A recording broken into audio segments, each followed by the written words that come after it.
हरे कृष्णा। जय श्री हरि विष्णु।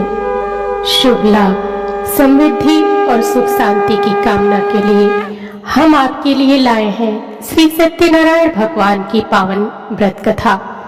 इस कथा का श्रवण मात्र से ही पाप नष्ट होते हैं, दुखों का अंत होता है और घर में सुख शांति आती है।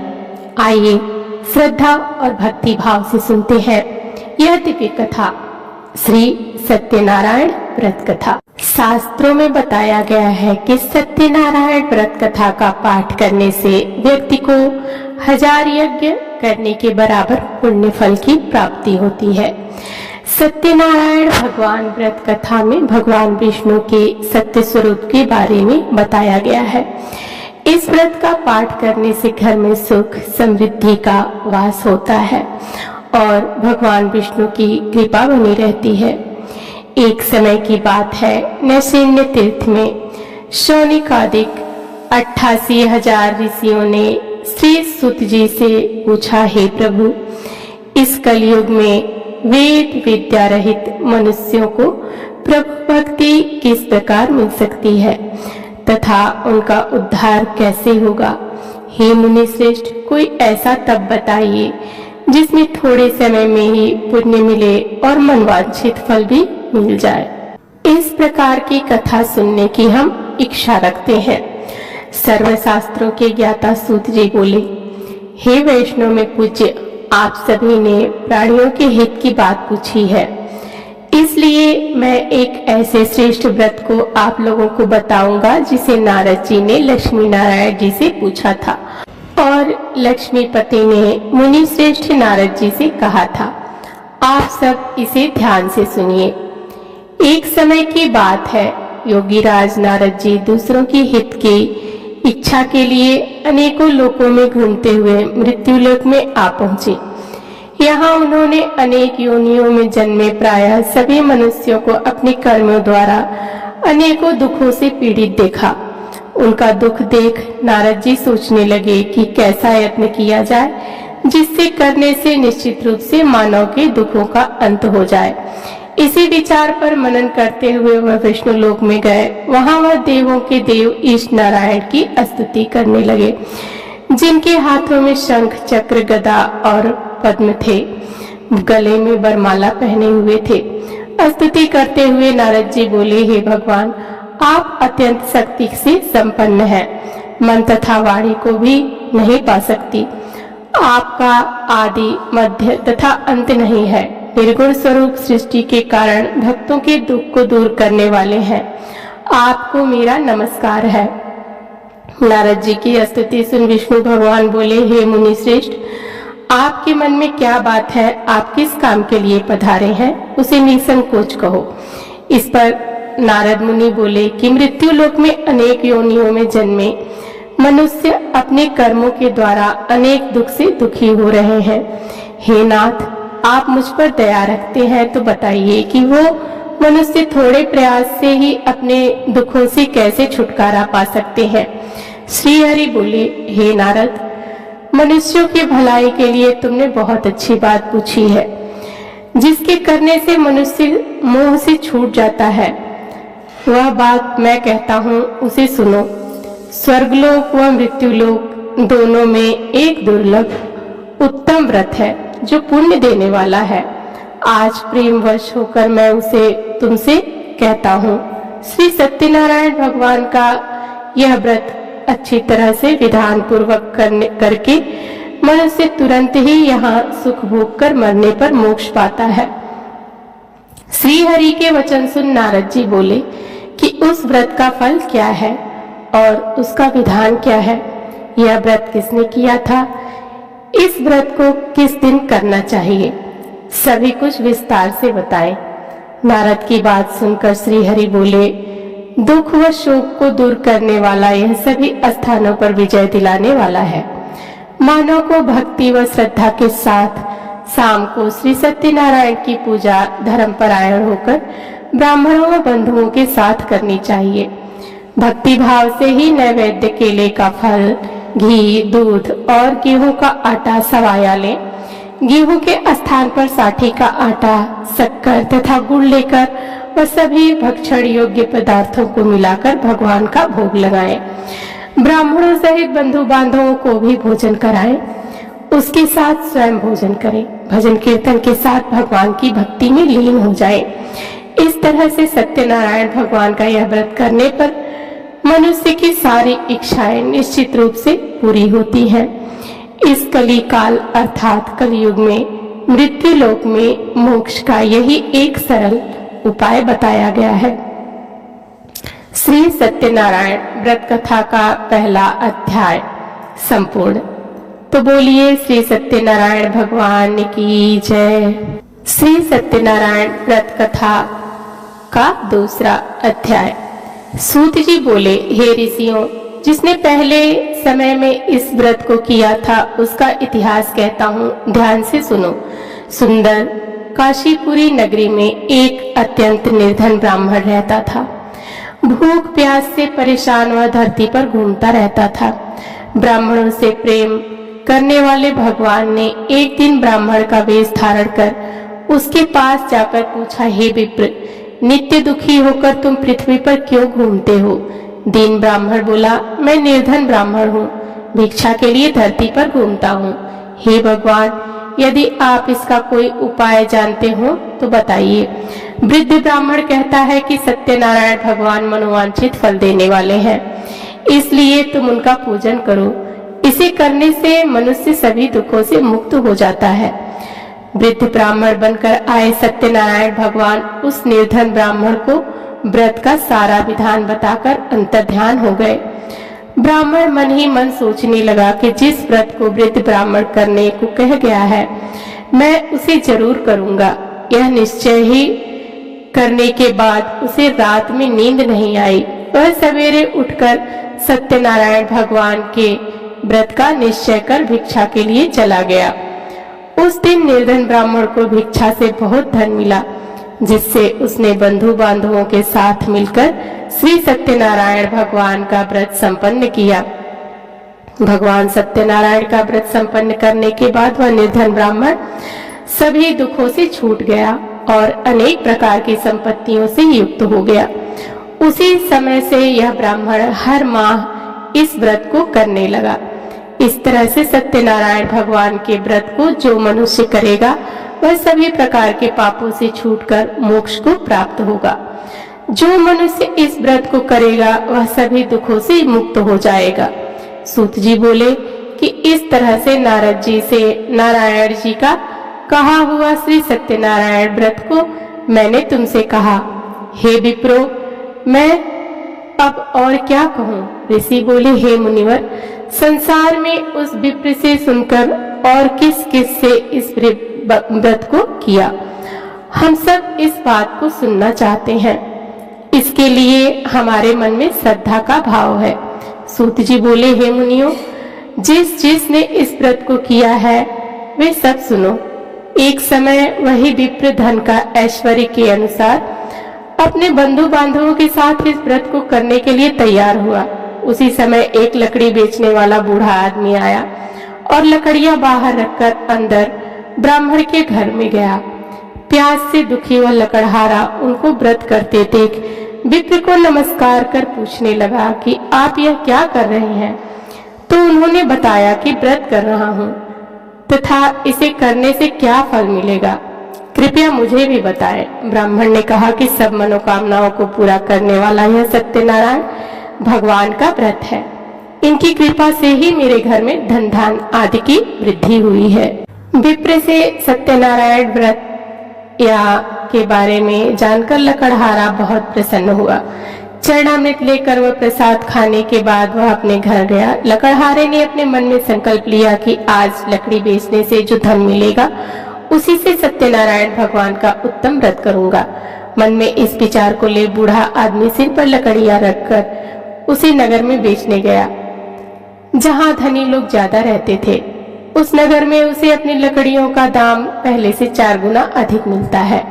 बूढ़ा प्रसन्नता के साथ दाम लेकर केले, शक्कर, घी, दूध, दही और गेहूं का आटा ले और सत्यनारायण भगवान के व्रत की अन्य सामग्रियां लेकर अपने घर गया। वहां उसने अपने बंधु बांधवों को बुलाकर विधि विधान से सत्यनारायण भगवान का पूजन और व्रत किया। इस व्रत के प्रभाव से वह बूढ़ा लकड़हारा धन पुत्र आदि से युक्त होकर संसार के समस्त सुख भोग अंतकाल में बैकुंठ धाम चला गया। श्री सत्यनारायण व्रत कथा का दूसरा अध्याय संपूर्ण। तो बोलिए श्री सत्यनारायण भगवान की जय। श्री सत्यनारायण भगवान की व्रत कथा का तीसरा अध्याय। सूत जी बोले, हे श्रेष्ठ मुनियों, अब आगे की कथा कहता हूँ। पहले समय में उल्कामुख नाम का एक बुद्धिमान राजा था। वह सत्यवक्ता और जितेंद्रिय था। प्रतिदिन देव स्थानों पर जाता और निर्धनों को धन देकर उनके कष्ट दूर करता था। उनकी पत्नी कमल के समान मुख वाली सती साध्वी थी। भद्रशिला नदी के तट पर उन दोनों ने श्री सत्यनारायण भगवान का व्रत भी किया था। उसी समय साधु नाम का एक वैश्य आया। उसके पास व्यापार करने के लिए बहुत सा धन भी था। राजा को व्रत करते देख वह विनय के साथ पूछने लगा, हे राजन, भक्ति भाव से पूर्ण होकर आप यह क्या कर रहे हैं? मैं सुनने की इच्छा रखता हूँ, तो आप मुझे बताएं। राजा बोला, हे साधु, अपने बंधु बांधवों के साथ पुत्रादि की प्राप्ति के लिए एक महाशक्ति श्री सत्यनारायण भगवान का व्रत व पूजन कर रहा हूँ। राजा के वचन सुन साधु आदर से बोला, हे राजन, मुझे इस व्रत का सारा विधान कहिए। आपके कथनानुसार मैं भी इस व्रत को करूंगा। मेरी भी संतान नहीं है और इस व्रत को करने से निश्चित रूप से मुझे संतान की प्राप्ति होगी। राजा से व्रत का सारा विधान सुन व्यापार से निवृत्त हो वह अपने घर गया। साधु वैश्य ने अपनी पत्नी को संतान देने वाले इस व्रत का वर्णन कह सुनाया और कहा कि जब मेरी संतान होगी तब मैं इस व्रत को करूंगा। साधु ने इस तरह के वचन अपनी पत्नी लीलावती से कहे। एक दिन लीलावती पति के साथ आनंदित हो सांसारिक धर्म में प्रवृत्त होकर सत्यनारायण भगवान की कृपा से गर्भवती हो गई। 10वें महीने में उसके गर्भ में एक सुंदर कन्या ने जन्म लिया। दिनों दिन वह ऐसे बढ़ने लगी जैसे कि शुक्ल पक्ष का चंद्रमा बढ़ता है। माता पिता ने अपनी कन्या का नाम कलावती रखा। एक दिन लीलावती ने मीठे शब्दों में अपने पति को याद दिलाया कि आपने सत्यनारायण भगवान के जिस व्रत को करने का संकल्प किया था उसे करने का समय आ गया है। आप इस व्रत को करिए। साधु बोला कि हे प्रिय, इस व्रत को मैं उसके विवाह पर करूंगा। इस प्रकार अपनी पत्नी को आश्वासन देकर वह नगर को चला गया। कलावती पिता के घर में रहकर वृद्धि को प्राप्त हुई। साधु ने एक बार नगर में अपनी कन्या को सखियों के साथ देखा तो तुरंत ही दूत को बुलाया और कहा कि मेरी कन्या के योग्य वर देखकर आओ। साधु की बात सुनकर दूत कंचन नगर में पहुंचा और वहां देखभाल कर लड़की के सुयोग्य वाणिक पुत्र को ले आया। सुयोग्य लड़के को देख साधु ने बंधु बांधवों को बुलाकर अपनी पुत्री का विवाह कर दिया। लेकिन दुर्भाग्य की बात यह कि साधु ने अभी भी श्री सत्यनारायण भगवान का व्रत नहीं किया। इस पर श्री भगवान क्रोधित हो गए और श्राप दिया कि साधु को अत्यधिक दुख मिले। अपने कार्य में कुशल साधु बनिया जमाई को लेकर समुद्र के पास स्थित होकर रत्नासारपुर नगर में गया। वहां जाकर दामाद ससुर दोनों मिलकर चंद्रकेतु राजा के नगर में व्यापार करने लगे। एक दिन भगवान सत्यनारायण की माया से एक चोर राजा का धन चुराकर भाग रहा था। उसने राजा के सिपाहियों को अपना पीछा करते देख चुराया हुआ धन वहां रख दिया और जहां साधु अपने जमाई के साथ ठहरा हुआ था, राजा के सिपाहियों ने साधु के वैश्य के पास जाकर राजा का धन पड़ा देखकर तो वह ससुर जमाई दोनों बांधकर प्रसन्नता से राजा के पास ले गए और कहा कि उन दोनों चोरों को हम पकड़ लाए हैं, आप आगे की कार्रवाई की आज्ञा दें। राजा की आज्ञा से उन दोनों को कठिन कारावास में डाल दिया गया और उनका सारा धन भी उनसे छीन लिया गया। श्री सत्यनारायण भगवान से श्राप से साधु की पत्नी भी बहुत दुखी हुई। घर में जो धन रखा था उसे चोर चुरा ले गए। शारीरिक तथा मानसिक पीड़ा व भूख प्यास से अति दुखी हो अन्न की चिंता में कलावती के ब्राह्मण के घर गई। वहां उसने श्री सत्यनारायण भगवान का व्रत होते देखा। फिर कथा भी सुनी। वह प्रसाद ग्रहण कर वह रात को घर वापस आई। माता के कलावती से पूछा कि हे पुत्री, अब तक तुम कहाँ थी? तेरे मन में क्या है? कलावती ने अपने माता से कहा, हे माता, मैंने एक ब्राह्मण के घर में श्री सत्यनारायण भगवान के व्रत देखा है। कन्या के वचन सुन लीलावती भगवान के पूजन की तैयारी करने लगी। लीलावती ने परिवार व बंधुओं सहित सत्यनारायण भगवान का पूजन किया और उनसे वर मांगा कि मेरे पति तथा जमाई शीघ्र घर आ जाएं। साथ ही यह भी प्रार्थना की कि हम सब का अपराध क्षमा करें। श्री सत्यनारायण भगवान इस व्रत से संतुष्ट हो गए और राजा चंद्रकेतु को सपने में दर्शन देकर कहा कि हे राजन, तुम उन दोनों वैश्यों को छोड़ दो और तुमने उनका जो धन लिया है उसे वापस कर दो। अगर ऐसा नहीं किया तो मैं तुम्हारा धन, राज्य व संतान सभी को नष्ट कर दूंगा। राजा को यह सब कहकर वह अंतर्ध्यान हो गए। प्रातःकाल सभा में राजा ने अपना सपना सबको सुनाया। फिर बोले कि बड़े पुत्रों को कैद से मुक्त कर सभा में लाओ। दोनों ने आते ही राजा को प्रणाम किया। राजा मीठी वाणी में बोला, हे महानुभावों, भाग्यवश ऐसा कठिन दुख तुम्हें प्राप्त हुआ है, लेकिन अब तुम्हें कोई भय नहीं। ऐसा कहकर राजा ने उन दोनों को नए वस्त्राभूषण भी पहनाए और जितना धन उनका लिया था उससे दुगुना धन वापस कर दिया। दोनों वैश्य अपने घर को चल दिए। श्री सत्यनारायण व्रत कथा 3रा अध्याय संपूर्ण। तो बोलिए श्री सत्यनारायण भगवान की जय। सत्यनारायण भगवान की व्रत कथा का 4था अध्याय। सूत जी बोले, वैश्य ने मंगलाचार कर अपनी यात्रा आरंभ की और अपने नगर की ओर चल दिए। उनके थोड़ी दूर जाने पर एक दंडी वेशधारी श्री सत्यनारायण ने उनसे पूछा, हे साधु, तेरी नाव में क्या है? अभिवाड़ी वणिक हंसता हुआ बोला, हे दंडी, आप क्यों पूछते हो? क्या धन लेने की इच्छा है? मेरी नाव में तो बेल व पत्ते भरे हुए हैं। वैश्य के कठोर वचन सुनकर भगवान बोले, तुम्हारा वचन सत्य हो। दंडी ऐसे वचन कर वहां से दूर चले गए। कुछ दूर जाकर समुद्र के किनारे बैठ गए। दंडी के जाने के बाद साधु वैश्य ने नित्य क्रिया के पश्चात नाव को ऊंची उठते देखकर अचंभा माना और नाव में बेल पत्ते आदि देख वह मूर्छित हो जमीन पर गिर पड़ा।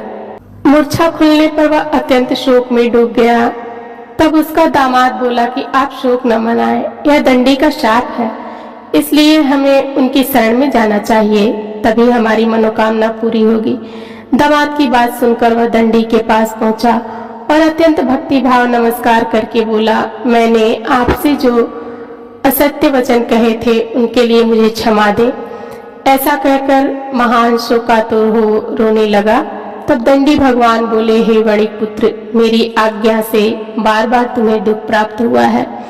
तू मेरी पूजा से विमुख हुआ।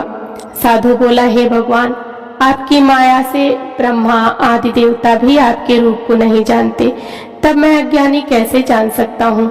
आप प्रसन्न होइए। अब मैं सामर्थ्य के अनुसार आपकी पूजा करूंगा। मेरी रक्षा करो और पहले के समान नौका में धन भर दो। साधु वैश्य के भक्ति पूर्वक वचन सुनकर भगवान प्रसन्न हो गए और उसकी इच्छा अनुसार वरदान देकर अंतर्ध्यान हो गए। ससुर जमाई जब नाव पर आए तो नाव धन से भरी हुई थी। फिर वहीं अपने अन्य साथियों के साथ सत्यनारायण भगवान का पूजन कर अपने नगर को चल दिए। जब नगर के नजदीक पहुंचे तो दूत को घर पर खबर करने के लिए भेज दिया। दूत साधु की पत्नी को प्रणाम कर कहता है कि मालिक अपने दामाद सहित नगर के निकट आ गए हैं। दूत की बात सुन साधु की पत्नी लीलावती ने बड़े हर्ष के साथ सत्यनारायण भगवान का पूजन कर अपनी पुत्री कलावती से कहा कि मैं अपने पति के दर्शन को जाती हूँ, तू कार्य पूर्ण कर शीघ्र आ जा। माता के ऐसे वचन सुन कलावती जल्दी से प्रसाद छोड़ अपने पति के पास चली गई। प्रसाद की अवज्ञा के कारण से सत्यनारायण भगवान रुष्ट हो गए और नाव सहित उसकी पति को पानी में डुबो दिया। कलावती अपने पति को वहां न पाकर रोती हुई जमीन पर गिर पड़ी। नौका को डूबा हुआ देख वह कन्या को रोता देख साधु दुखी होकर बोला कि हे प्रभु, मुझसे तथा मेरे परिवार से जो भूल हुई है उसे क्षमा करें। साधु के दीन वचन सुनकर श्री सत्यनारायण भगवान प्रसन्न हो गए और आकाशवाणी हुई कि हे साधु, तेरी कन्या मेरे प्रसाद को छोड़कर आई है, इसलिए उसका पति अदृश्य हो गया है। यदि वह घर जाकर प्रसाद खाकर लौटती है तो इसे इसका पति अवश्य मिलेगा। ऐसी आकाशवाणी सुन कलावती घर पहुंचकर प्रसाद खाती है और फिर आकर अपने पति के दर्शन करती है। उसके बाद साधु अपने बंधु बांधवों सहित श्री सत्यनारायण भगवान का विधि विधान से पूजन करता है। इस लोक का सुख भोग वह अंत में स्वर्ग को जाता है। श्री सत्यनारायण व्रत कथा का चौथा अध्याय संपूर्ण। तो बोलिए श्री सत्यनारायण भगवान की जय। श्री सत्यनारायण भगवान की व्रत कथा का 5वां अध्याय। सूत जी बोले, हे ऋषियों, मैं और भी एक कथा सुनाता हूँ, उसे भी ध्यान पूर्वक सुनो। प्रजा पालन में लीन तुंगध्वज नाम का एक राजा था। उसने भी भगवान का प्रसाद त्याग कर बहुत ही दुख सहन किया। एक बार वन में जाकर वन्य पशुओं को मारकर वह बड़ के पेड़ के नीचे आया। वहां उसने ग्वालों को भक्ति भाव से अपने बंधुओं सहित सत्यनारायण भगवान का पूजन करते देखा। अभिमानवश राजा ने उन्हें देखकर भी पूजा स्थान में नहीं गया और ना ही उसने भगवान को नमस्कार किया। ग्वालों ने राजा को प्रसाद दिया, लेकिन उसने वह प्रसाद नहीं खाया और प्रसाद को वहीं छोड़कर अपने नगर को चला गया। जब वह नगर में पहुंचा तो वहां सब कुछ तहस नहस हुआ पाया और शीघ्र ही समझ गया कि यह सब भगवान ने ही किया है। वह दोबारा ग्वालों के पास पहुंचा और विधि पूर्वक पूजा करके प्रसाद खाया तो श्री सत्यनारायण भगवान की कृपा से सब कुछ पहले जैसा हो गया। दीर्घ काल तक सुख भोगने के बाद मरणोपरांत उसे स्वर्गलोक की प्राप्ति हुई। जो मनुष्य परम दुर्लभ इस व्रत को करेगा तो भगवान श्री सत्यनारायण की अनुकंपा से उसे धन धान्य की प्राप्ति होगी। निर्धन धनी हो जाता है और भयमुक्त हो जीवन जीता है। संतानहीन मनुष्य को संतान सुख मिलता है और सारे मनोरथ पूर्ण होने पर मानव अंतकाल में वैकुंठ धाम को जाता है। सूत जी बोले, जिन्होंने पहले इस व्रत को किया है, अब उनके दूसरे जन्म की कथा कहता हूँ। वृद्ध सतानंद ब्राह्मण ने सुदामा का जन्म लेकर मोक्ष की प्राप्ति की। लकड़हारे ने अगले जन्म में निषाद बनकर मोक्ष प्राप्त किया। उल्का मुख नाम का राजा दशरथ होकर वैकुंठ को गए। साधु के वैश्य ने मोरध्वज बनकर अपने पुत्र को आरे से चीरकर मोक्ष पाया। महाराज तुंगध्वज ने स्वयंभू होकर भगवान से भक्ति युक्त हो कर्म कर मोक्ष पाया। श्री सत्यनारायण व्रत कथा का 5वां अध्याय संपूर्ण। तो बोलिए श्री सत्यनारायण भगवान की जय। ओम जय जगदीश हरे स्वामी, जय जगदीश हरे। भक्ति जनों के संकट दास जनों को संकट छड़ी में दूर करे। ओम जय जगदीश हरे। जो ध्यावे फल पावे, दुख बिन से मन का स्वामी, दुख बिन से मन का सुख संपत्ति घर आवे, कष्ट मिटे तन का। ओम जय जगदीश हरे। मात पिता तुम मेरे, शरण गहूँ मैं किसकी, तुम बिन और न दूजा, आस करूँ मैं जिसकी।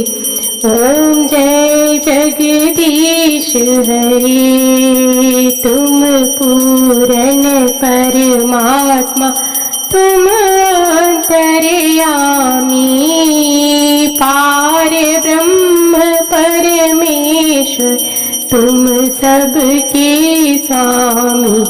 ओम जय जगदीश हरे। तुम करुणा की सागर, तुम पालन करता, मैं मूरख खल कामी, कृपा करो भरता। ओम जय जगदीश हरे। तुम एक अगोच सबके प्राणपति, किस विधि मिलूं दया मैं तुमको, मैं कुमति। ओम जय जगदीश हरे, दीन बंधु दुख हरता, तुम रक्षक मेरे, अपने हाथ बढ़ाओ, अपने हाथ उठाओ, द्वार पड़ा तेरे।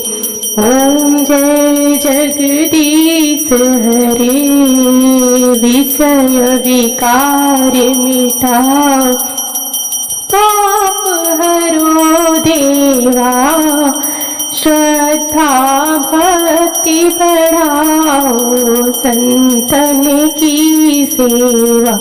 ओम जय जगदीश हरे, तन मन धन सब कुछ तेरा, स्वामी जो कुछ है तेरा, तेरा तुझको अर्पण, तेरा तुझको अर्पण, क्या लागे मेरा। ओम जय जगदीश हरे। तो बोलिए श्री सत्यनारायण भगवान की जय। श्री सत्यनारायण भगवान की यह पावन कथा यहीं पूर्ण होती है। यदि आपको यह कथा भावस्पर्शी लगी हो तो इसे जरूर लाइक करें, शेयर करें और हमारे चैनल को सब्सक्राइब करें, ताकि ऐसे ही दिव्य और भक्ति प्रसंग आप तक पहुंचते रहें। बोलिए श्री सत्यनारायण भगवान की जय। आपका दिन शुभ हो, मंगलमय हो।